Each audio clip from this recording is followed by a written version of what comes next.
Civil War veterans. And I honestly had no idea this cemetery was here. I knew the church was here. So in thinking about it for a few minutes, I called my friend Gunar Bergholz of Bergholz Tree Service, and I said, do you have a few minutes to come down and just take a look at something? He came down and we walked through and realized, again, these were Civil War, and he said, it's veterans, I got it, we'll take care of it.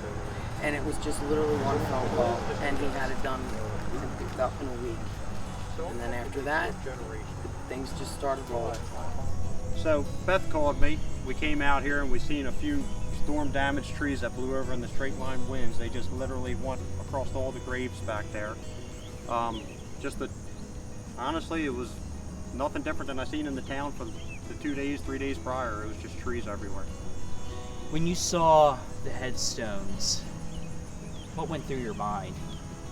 Well, I got a sweet spot not a sweet spot. I guess I got a soft spot in my heart for veterans. So the second I found out it was a veterans grave lot, we were cleaning it up. The decision was made before I even seen the mess. It didn't matter what the mess looked like. So when I got out here and seen the mess, I said, well, obviously we got to get these trees off. We got to give these guys respect. So we instantly put a plan together and decided to figure it out, get the trees off. The fact when you saw it was Civil War veterans. So that actually surprised me, because I grew up in this town. I went to high school here, and I never realized this was here with Civil War vets. When I think of Civil War, I think of Gettysburg, which we travel to quite often just to visit the memorials. I never realized we had Civil War vets buried right here in my hometown. I wouldn't say it's my hometown, it's the next town over, but anyway. So that was a huge surprise, and yeah, that definitely hit a little bit deeper, if that's what you're asking. How difficult was this job, if it was difficult? So, it was a little difficult, and the reason being there wasn't really a lot of room to set the crane up.